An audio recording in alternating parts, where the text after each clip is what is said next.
ABC agro classes Udaipur के ई platform पर मैं डॉक्टर बीएस दादीज एक बार पुनः आप सभी का हार्दिक अभिनंदन करता हूं। आज जो मैं आपके सामने टॉपिक लेके आया हूं, उस टॉपिक का नाम है मौसम और जलवायु। और ये जो टॉपिक है वो आपके 11वीं में, 12वीं में, जेट में, सीयूटी में, हर कॉम्पिटिटिव एग्जाम में इसमें से प्रश्न बनता ही बनता है। तो एक बहुत महत्वपूर्ण टॉपिक है वेदर एंड क्लाइमेट। चलिए आज के इस महत्वपूर्ण टॉपिक मौसम और जलवायु की स्टार्ट करते हैं। देखिएगा, जो हम बात करते हैं बिल्कुल सिंपल सा कंसेप्ट है मौसम और जलवायु, ये आप जानते हैं। मौसम और दूसरा वर्ड आता है जिसे कहा जाता है जलवायु, वेदर, एंड इसको कहा जाता है क्लाइमेट। देखिए, मौसम, अगर आपसे पूछे मौसम का क्या कैसे हम बोलते हैं, तो याद रखिएगा मौसम रेगुलर होता है, दिन प्रतिदिन, दिन प्रतिदिन रेगुलर। मतलब एक ही दिन के अंदर अलग अलग, जैसे कभी बारिश हो गई, कभी तापमान बढ़ गया, तो वो सब किस कैटेगरी में जाएगा? मौसम की कैटेगरी में जाएगा। तो अगर हम मौसम की परिभाषा करना चाहें तो यह कम समय के लिए होता है। देखिएगा, यह कम समय के लिए होता है, यह कम समय के लिए होता है। और कुछ समय के लिए जो भी परिवर्तन वातावरण में होते हैं उसे क्या कहा जाता है? मौसम कहा जाता है, कम समय। जैसे एक ही दिन में वर्षा आ गई, तापमान इंक्रीज हो गया, हवा चलने लगी, तो ये सब एक ही दिन की जब हम बात करते हैं तो सब किस कैटेगरी में जाएगा? मौसम के अंदर जाएगा। ये चीज आप याद रखिएगा। मौसम, मौसम की अगर हम बात करें तो मौसम क्या होता है? दिन प्रतिदिन की घटनाएं होती हैं, उसमें कुछ भी शामिल हो सकता है। जिस तरह से मैंने अभी आपको बताया कि इसके अंदर एक निश्चित स्थान पर एक निश्चित समय में, अगर एग्जैक्ट बोलना चाहें तो हम क्या बोलेंगे? एक निश्चित स्थान पर,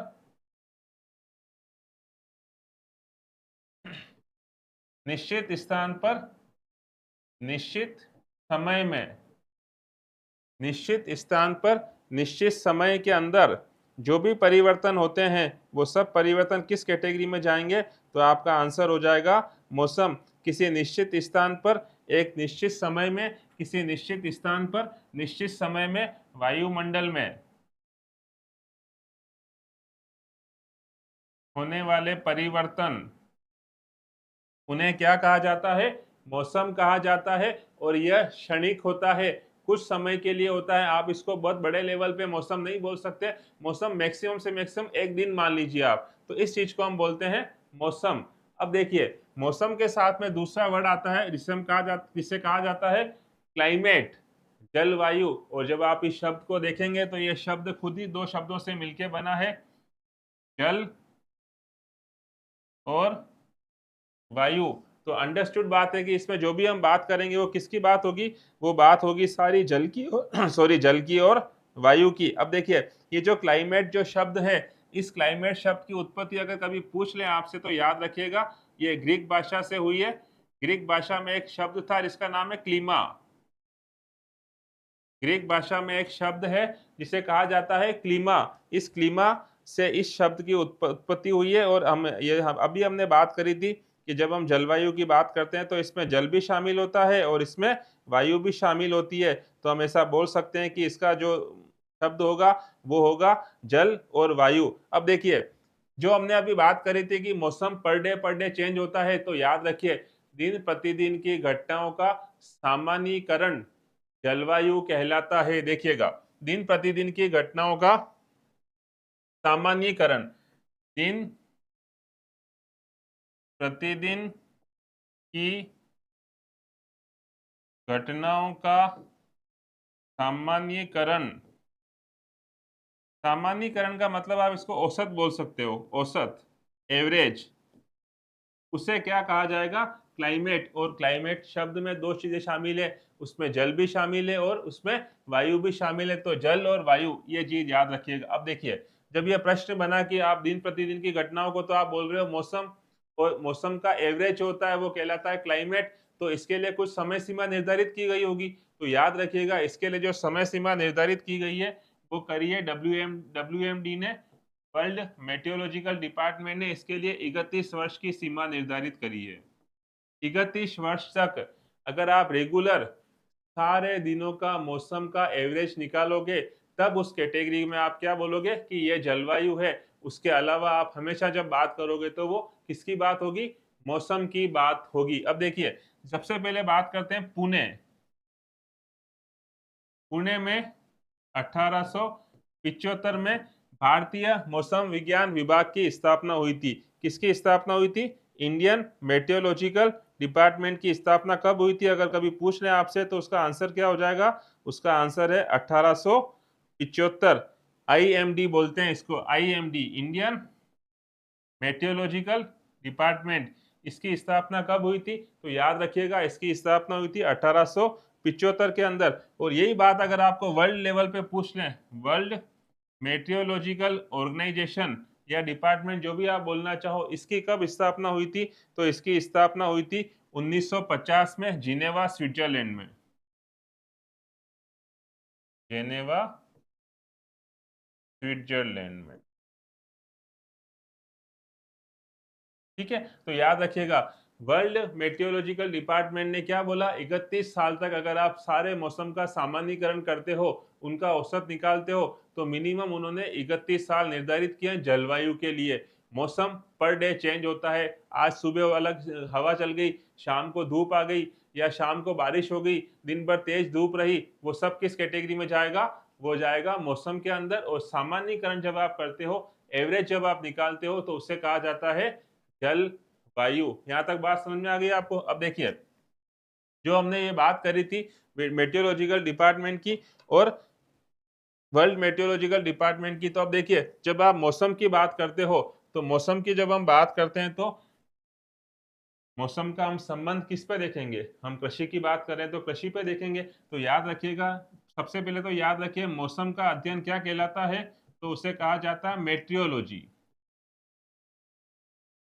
और ओबियस बात है, नाम क्लाइमेट से पता लगता है, क्लाइमेटोलॉजी में हम किसका अध्ययन करेंगे, क्लाइमेट का, जलवायु का। मेट्रियोलॉजी याद रखिएगा, मेट्रियोलॉजी में हम अध्ययन करते हैं मौसम का, और क्लाइमेटोलॉजी में हम अध्ययन करते हैं जलवायु का,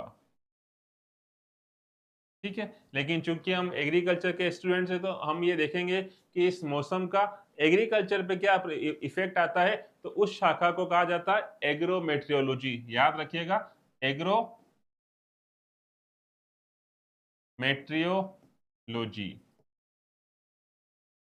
एग्रोमेट्रियोलॉजी। और अगर यही बात आपको जलवायु के रेफरेंस में पूछे तो सेम एग्रोक्लाइमेटोलॉजी। क्या कहा जाएगा इसे, एग्रो क्लाइमेटोलॉजी। तो याद रखिएगा, एग्रोमेट्रोलॉजी में हम एग्रीकल्चर के ऊपर मौसम के प्रभाव का अध्ययन करते हैं, एग्रो क्लाइमेटोलॉजी में हम एग्रीकल्चर के ऊपर क्लाइमेट के प्रभाव का अध्ययन करते हैं। तो ये दो मुख्य शाखाएं हुई, एग्रोमेट्रियोलॉजी और दूसरी हुई एग्रो क्लाइमेटोलॉजी। मेट्रियोलॉजी में हम अध्ययन करते हैं मौसम विज्ञान का, और क्लाइमेटोलॉजी में हम अध्ययन करते हैं जलवायु विज्ञान का। देखिएगा, आगे जब हम बात करते हैं तो नेक्स्ट प्रश्न ये बनता है कि जब आप मौसम की बात कर रहे हैं, आपने मौसम की परिभाषा बता दी, आपने जलवायु की परिभाषा बता दी, तो नेक्स्ट प्रश्न ये बनता है कि मौसम के तत्व कौन कौन से होते हैं। नेक्स्ट देखिएगा, मौसम के मुख्य तत्व, मौसम के तत्व। तो मौसम के तत्वों की जब हम बात करते हैं, तो उसमें सबसे पहला वर्ड आता है, वो है सौर विकिरण। याद रखिएगा, सौर विकिरण, जिसे कहा जाता है सोलर रेडिएशन। पृथ्वी पर पहुंचने वाले हर प्रकाश का जो मुख्य स्रोत है, वो आप जानते हैं क्या है, सन, सूरज। तो याद रखिएगा, इन सारे विकिरणों का जो मेन सोर्स है वो कौन है, सन। सन से जो हमको विकिरण मिलते हैं उन्हें कहा जाता है सौर विकिरण। तो पहला अगर आपसे टाइप पूछें कि इसमें पहला क्या है, तो उसका आंसर क्या हो जाएगा, सन के सोलर रेडिएशन बोलते हैं इन्हें, लेकिन आप हिंदी में बोलेंगे तो आप इन्हें क्या कहेंगे, सोलर रेडिएशन, सौर विकिरण। दूसरा देखिएगा, मौसम का तत्वों का दूसरा इंपॉर्टेंट टॉपिक है, वो है तापमान, टेम्परेचर। दूसरा महत्वपूर्ण टॉपिक है, जिसे क्या कहा जाता है, तापमान कहा जाता है। फिर देखिएगा, तापमान के बाद अगर आपसे बात करें तो आपने तीसरा भी नाम सुना होगा, उसे कहा जाता है वायुमंडलीय आर्द्रता, वायुमंडलीय आर्द्रता, जिससे हम क्या बोलते हैं, एटमॉस्फेरिक ह्यूमिडिटी बोलते हैं। नेक्स्ट देखिएगा, आर्द्रता के बाद में अगर आपसे पूछे तो आपने चौथा नाम सुना होगा, वायुमंडलीय दाब,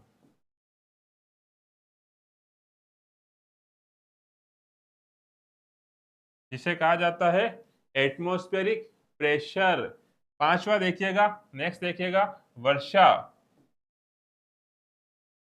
वर्षा, रेन, ड्रिजलिंग, प्रेसिपिटेशन, आप कुछ भी बोलना चाहें। और नेक्स्ट देखिएगा, नेक्स्ट इसका पॉइंट आता है वो है बादल।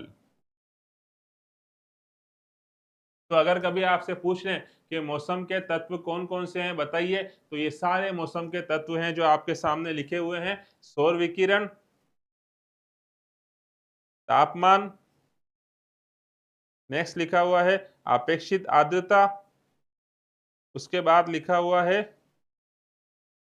एटमॉस्फेरिक प्रेशर, जिसे हम क्या बोलते हैं, वायुमंडलीय दाब। और अगर कभी आपसे पूछ लें उसके बाद क्या आता है, तो हवा तो आप जानते ही हैं, हवा इसमें इंक्लूड होती है।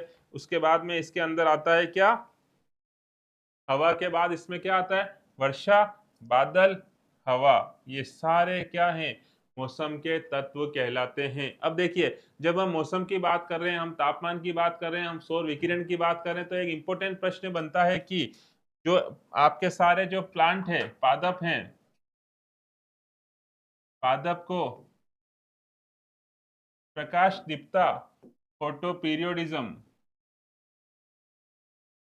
फोटो पीरियोडिज्म, प्रकाश प्रदीप्ता के आधार पर कितने भागों में विभाजित किया गया है। तो आपने नाम सुना होगा, एक जैसे शॉर्ट फॉर्म में आपने कभी सुना होगा, इसको बोलते हैं एसटीपी, एक आपने सुना होगा एलडीपी, एक आपने सुना होगा DNP. Short duration plant, long duration plant और डे न्यूट्रल प्लांट कहा जाता है इन्हें। लघु दिवसीय पौधे,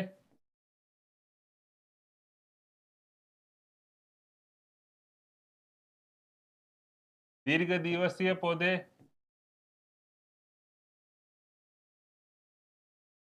और दिवस निष्प्रभावी पौधे।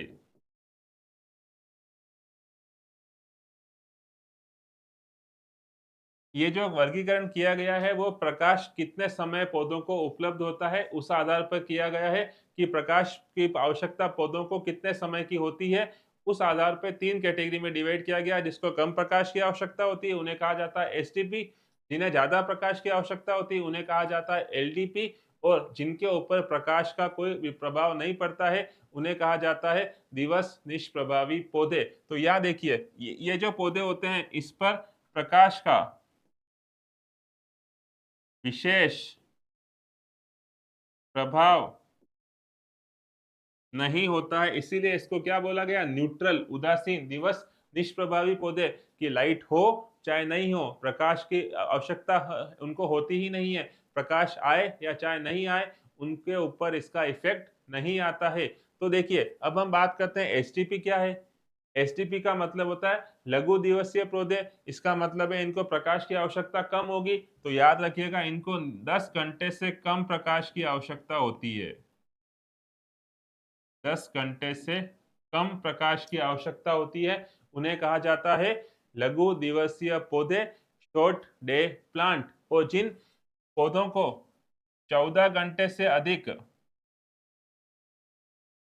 14 घंटे या 14 घंटे से अधिक प्रकाश की आवश्यकता होती है उन्हें कहा जाता है दीर्घ दिवसीय पौधे, एलडीपी। अब देखिए, कुछ पौधे ऐसे होते हैं जो इन दोनों के मध्य में आते हैं, मध्यवर्ती। मध्यवर्तियों के जो प्रकाश की आवश्यकता होती है वो होती है 10 से 12 घंटे। 10 से 12 घंटे इन पौधों को प्रकाश की आवश्यकता होती है। तो इस तरह से मुख्य रूप से ये चार कैटेगरी हो गई, एसटीपी, एलडीपी, इंटरमीडिएट जिसे आप क्या बोलते हो, मध्यवर्ती, और लास्ट है दिवस निष्प्रभावी, जिनको प्रकाश की आवश्यकता के, प्रकाश के होने या न होने से कोई फर्क नहीं पड़ता है। अब प्रश्न कैसे आता है, प्रश्न आपसे पूछेंगे कि ये तो चलो ठीक है, आपने बता दिया कि इनको कम प्रकाश की आवश्यकता होती है, इनको ज्यादा प्रकाश की आवश्यकता होती है, लेकिन इनके उदाहरण, तो प्रश्न बनते हैं इनके उदाहरण पे कि एसटीपी का क्या उदाहरण है, एलडीपी का क्या उदाहरण है। तो याद रखिएगा, अगर कभी आपसे एसटीपी का उदाहरण पूछ लें तो उसमें आप दो तीन चीजें याद रखिएगा, पेडी, मेज, सोयाबीन।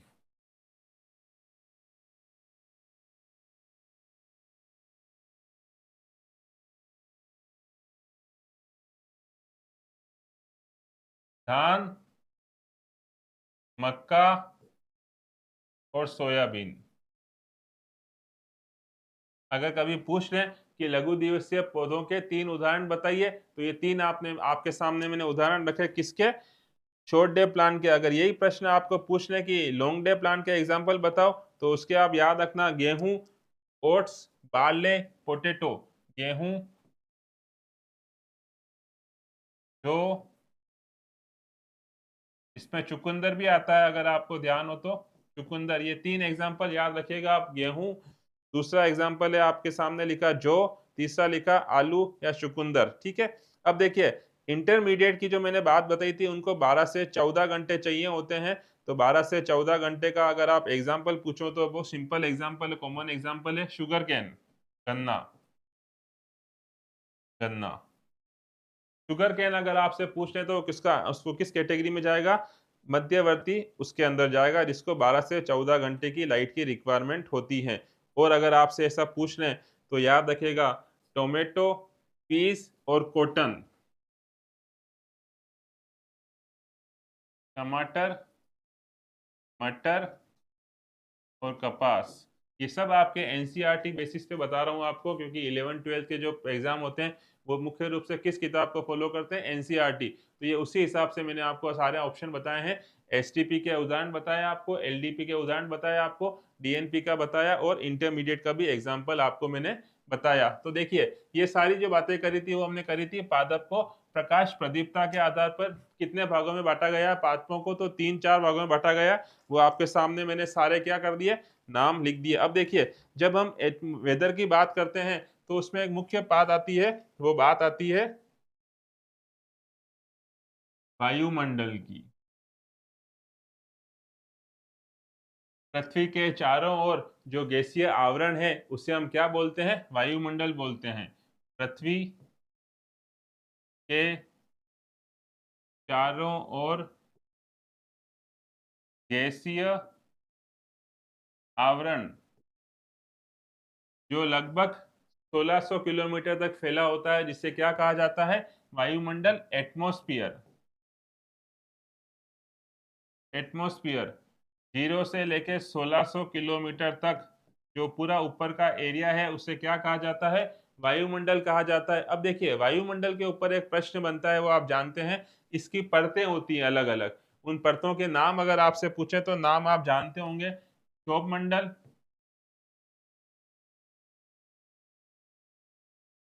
समताप मंडल, उसके बाद मध्य, आपने सुना होगा मध्य मंडल, और बहिमंडल। इस तरह के आपने नाम सुने होंगे, ट्रोपोस्फियर, मिजोस्फियर, स्ट्रेटोस्फियर, आइनोस्फियर, इस तरह के अलग अलग नाम होते हैं। तो अगर आपसे कभी पूछ लें कि वायुमंडल के अलग अलग परतें कौन कौन सी होती है, तो आप जानते हैं इन परतों को क्या कहा जाता है, क्षोभ मंडल, समताप मंडल। ओजोन मंडल का नाम भी सुना होगा आपने, वो किसमें होती है, वो समताप मंडल के अंदर ही उपस्थित होती है। इस तरह से इनके अंदर बहुत सारे क्या होते हैं, लेयर होती है। अब लेयर की जब हम बात करते हैं तो उसके अंदर अगर आपसे पूछें, क्षोभ मंडल, समताप मंडल, मध्य मंडल, ताप मंडल और एक्सोस्फीयर जिसको हम बोलते हैं, जो आपके सामने पूरी सीरीज लिखी हुई है, इस पे प्रश्न बनता है। तो हम इसकी बात करते हैं। सबसे पहला प्रश्न इसके ऊपर बनता है कि ये जो क्षोभ मंडल है इसके बारे में कुछ बताइए। तो क्षोभ मंडल जो है, क्षोभ मंडल 8 से 18 किलोमीटर तक फैला हुआ पूरा एरिया है, 8 से 18 किलोमीटर। और यह सबसे हेवीएस्ट परत है, लेयर है, भारी परत,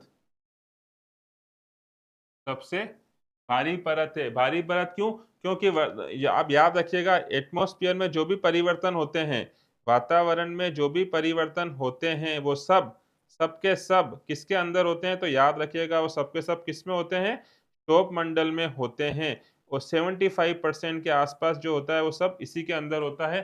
75% वेट के बेसिस पे बात करें तो 75%। और सारी जो भी घटनाएं होती है, सारी मौसमी घटनाएं,